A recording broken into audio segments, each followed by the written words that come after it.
sebelumnya perkenalan dulu ya Pak dari kami. Perkenalkan nama saya Musa. Saya Seno. Saya Mei. Saya Habis. Saya Bening. Saya Revaga. Nah, dari kami sudah perkenalan, mungkin monggo silakan. Saya Rangga. Ke Terkait wirausahaan yang dijalani. Usaha yang dijalani oleh Kakak Rangga. Usahanya buka warung susu sejak 28 Mei 2022. 2021 ya? Antara itu ya, lupa ya. Reva sih ngapal, nanti bisa tanyakan sama Reva. Itu apalagi untuk cabangnya udah berapa ya Pak? Dan ada sektor apa aja? Kalau di sini kan ada kalau si resto, mungkin yang ada susu juga kan kita nggak tahu. nah itu benar, iya benar itu. Pertama di Cacaban itu, terus jalan 1 tahun buka di Akmil, terus kemarin per Januari 2025 ini alhamdulillah di Kelanggeng, terus Februari di Badaan sini. Itu terus kalau untuk base-nya tetap sama, susu murni sama ya cemilan-cemilan ringan biasa lah. Nah itu idenya dari mana Pak? Mungkin Idenya sebenarnya kecelakaan sih itu ya. Jadi awalnya nggak ada niatan sama sekali untuk susu. Cuman karena tempat yang dibuka untuk usaha sekarang itu disewa sama penjual susu. Terus akhirnya si penjual susu itu pindah tempat. Terus udah diobrolin baik-baik untuk buka susu juga, ternyata boleh lanjut gitu. Berarti kayak nerusin gitu ya? Nerusin kasarannya. tapi beda brand. Beda brand. Beda nama. Jadi kok bisa ini Pak? Kan saya dengar dari Reva itu namanya WM Balap. Nah itu inspirasinya dari mana Pak nih? Reva udah tahu jawabannya sebenarnya. Itu kan cuma singkatan aja sebenarnya. WM warung makan, balapnya barat lapas karena lokasinya di sebelah barat lapas itu penjara. Mau tanya Pak, Ya. awal mula buka usaha, Bapak berusaha buka usahanya itu dari umur berapa? Aduh. Selesai kuliah langsung buka usaha susu atau jeda dulu kerja di mana kayak gitu? Lulus kuliah langsung kerja. Terus sekitar 2 tahun apa ya? 2 tahun kerja untuk istilahnya sengaja biar tahu cara sistem kerja, terutama Chinese ya. Chinese kan sistemnya kayak gimana dipelajarin, ketatnya seperti apa, disiplinnya yang diambil, terus udah dirasa cukup pengalaman manajerial, terus buka usaha sendiri gitu. Nah, terkait dengan latar belakang seperti itu, kan tadi WM Balap dari meneruskan ya Pak? Ya. Nah itu ada kayak gagasan atau inovasi atau peluang yang dicurahkan agar penerusan ini terus berkelanjutan gitu Pak? Oke, nah pinter ya, pertanyaan bagus nih. WM Balap terjun masuk ke dunia kuliner, terutama susu itu kan sebagai pendatang baru. Otomatis di situ istilahnya dari aku pribadi sadar diri karena pesaing-pesaingnya yang udah ada sebelumnya itu sudah punya nama semua kayak Mas Bro, terus Pak Wanto. Otomatis aspek yang ditonjolkan di awal pertama kali buka itu rasa terlengkap sama harga termurah. Itu untuk saya bahasa kasarnya ngerusak harga dulu gitu loh. Kayak gitu sih. Dari ceritanya Bapak Rangga kan tadi dari manajemen dari pemerintahan ya Pak, buat latar belakang dari pendidikannya. Kan pasti di saat dengan memutuskan buat hari ini mungkin harus berwirausaha dan yang lain-lain, itu kapan Pak dan kenapa? Covid. Covid. Karena Covid. Jadi terakhir kerja aku sebelum Covid itu ada perusahaan pihak ketiga itu pengadaan kartu siswa, kartu pramuka, sama istilahnya itu mendata pantai-pantai yang masih belum terjamah wisatawan. Jadi benar-benar pantai yang masih perawan itu dieksplor, dipublikasi, terus udah. Nah kebetulan perusahaan terakhir yang aku kerja itu di bidang pendidikan sama pariwisata, otomatis kan 2 sektor itu yang amat sangat terkena dampak Covid. Terus akhirnya udah begitu Covid selesai dipanggil lagi, cuman WM Balapnya alhamdulillah udah terlanjur jalan, jadi ini tak tinggal masak Reva nanti. Gitu. lagi ya Pak. Ya, gimana, Mas? Terkait dengan yang tadi kan kayak inovasi awalnya kayak merusak harga, terus dengan varian-varian baru gitu kan. Nah, selama menjalankan hingga 2022 sampai 2025 itu ada tantangan krusial yang sekiranya Pak Rangga bisa jelaskan agar kami bisa menyerap informasinya dan untuk kedepannya kita juga bisa mengevaluasi Tantangannya ya tantangannya. Nek aku sejauh ini jujur yang paling mendasar itu justru malah soal karyawan. Karyawannya itu dablek-dablek, terus suka seenaknya sendiri. Nah, dan terlebih apa ya? Untuknya Kota Magelang ini memang gampang-gampang susah nyari karyawan. Sing bener gitu loh, sing nggak perlu kita harus rewel, harus cerewet itu udah bisa jalan. Nah, jadi ya solusinya harus mau capek ngomongi, ngasih tahu tiap hari. Kadang mesti dikandani pun bisa dibaleni gitu. Contohnya ya. Ini Pak, lanjutkan pertanyaan yang tadi. Nah, kan cabangnya itu ada 4 ya Pak.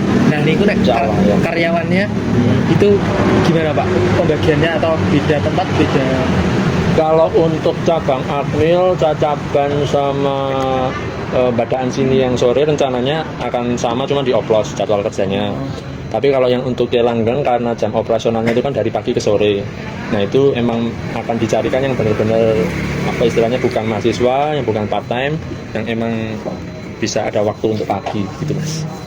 Nah, kalau sekarang tuh Pak, karyawannya itu total sudah ada berapa? Dari keempat cabang. Pertanyaan paling nggak mutu ya. Tadi itu total apa ya? 9 mungkin? 9 atau 8 lah. Iya Bu, iya Bu.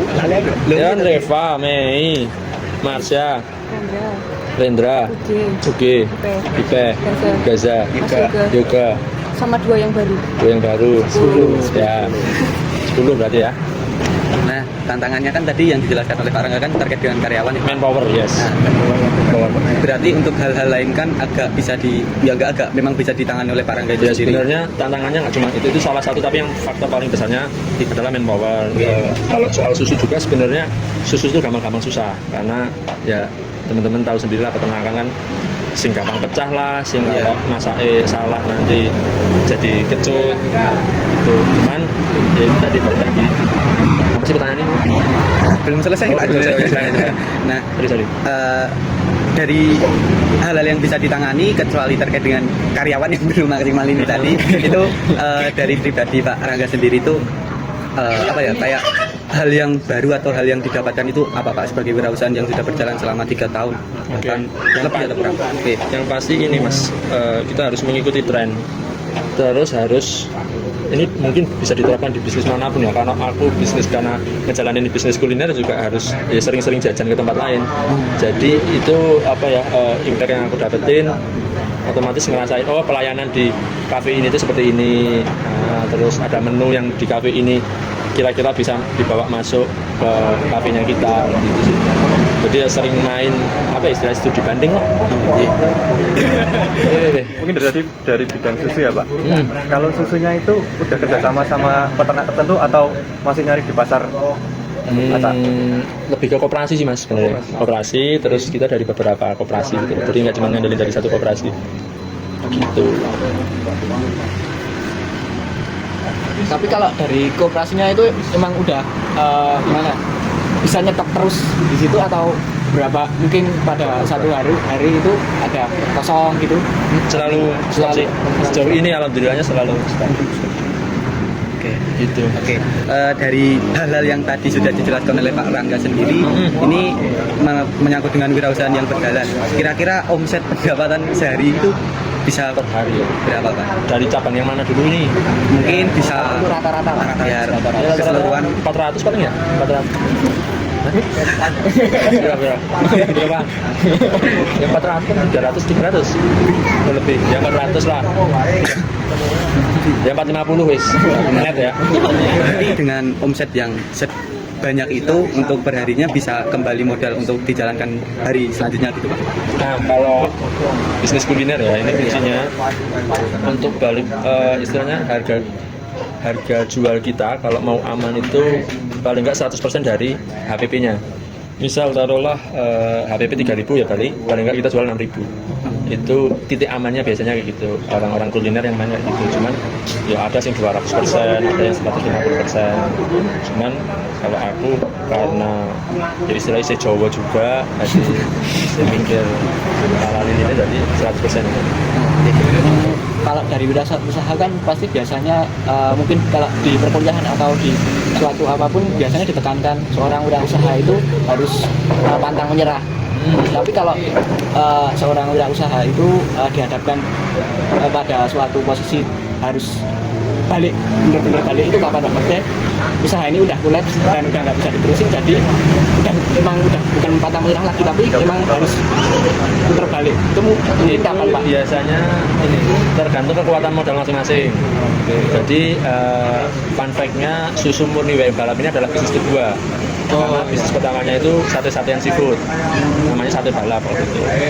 Nah cuman dulu sebenarnya karena aku ini saya nggak sabar dan nggak telaten aja, terus masih minim ilmu, jadi terus apa ya istilahnya gini sih, proyeksinya kan otomatis lama-lama kelihatan lah, biasanya 3 bulan kalau aku paling cepat. 3 bulan sekiranya nggak perform udah suntik mati. Gitu ya. Berarti kita lihat performa dari usaha kita Ya, kita tapi itu selama sebenarnya 3 bulan. nggak bisa dipukul rata untuk semua bidang. Iya, ada loh sing babat alas 1 tahun pun ada. Nah itu balik lagi tergantung modal di belakangnya sekuat apa backupnya gitu. Mungkin buat wirausaha yang mau masuk gitu harus punya dasaran maksudnya usaha atau pekerjaan yang udah tetap gitu, jadi bisa make up Benar, sebenarnya lebih safe-nya itu. Jadi kerja istilahnya gini, urusan dapurnya wis selesai, ya. udah tinggal ngejalanin bisnisnya lebih safe. Gitu. Cuman ya itu konsekuensinya bagi waktunya kudu pintar, terus kudu gelem kesel, kudu gelem kurang tidur. Itu konsekuensinya gitu. Ini Pak, terkait dengan mungkin beberapa motivator atau apa itu kan mengungkapkan bahwasanya untuk melakukan sesuatu itu tidak harus bergantung pada modal gitu Pak. Ya. Dari pribadi Pak Rangga itu gimana Pak? Modal itu emang harus atau kita Modal- kecualikan gitu? Modal bisa nomor sekian kalau kita punya relasi atau jaringan yang kuat. Nah nanti gini, ya memang momentumnya adalah kuliah. Kuliah itu momentum bukan untuk belajar tapi untuk menjaring relasi sebanyak-banyaknya. Ini aku prinsipnya dulu gitu, jadi kuliah bukan untuk belajar dan pulang, tapi untuk karena gini ya, waktunya sing kita nggak mikir untuk belum membiayai anak, belum membiayai istri, apalagi udah menikah, itu kan pas posisi kuliah, jadi kita benar-benar sing istilahnya milih golek konco sing ternyata bapak iki itu punya pengaruh atau dari saudaranya segala macam. Nah itu ternyata emang benar-benar yang amat sangat membantu justru setelah lulus kuliah gitu loh. Meskipun semua balik lagi rezeki masing-masing, cuman untuk sejauh ini sepengalamanku apalagi di Indonesia, orang dalam terus kenalan jaringan link relasi itu nggak bisa munafik. Itu memang real, kondisi nyatanya kayak gitu. Istilahnya percuma pintar tapi nggak punya jaringan, nggak punya relasi ya kanggo gitu.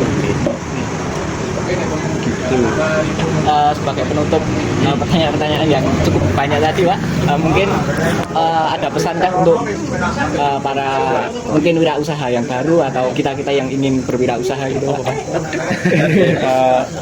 Kalau di kampusku tuh sebenarnya kan pertama pasti harus berani mulai dulu, bukan soal bisa atau tidak tapi mau atau tidak, itu aja sih.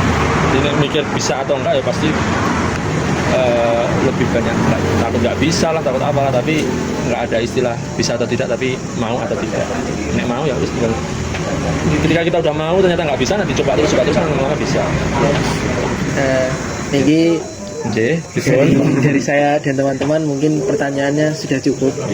Banyak sekali yang bisa kami jadikan pembelajaran di sini untuk matkul kewirausahaan nih Pak. Nah, saya mewakili teman-teman mengucapkan terima kasih sebanyak-banyaknya kepada Pak Rangga atas waktu luangnya dan wawancara ini. Mungkin bisa saya kembalikan ke Mas Dino. Ya udah, kalau dicukupkan sekian kami tutup. Wassalamualaikum warahmatullahi wabarakatuh.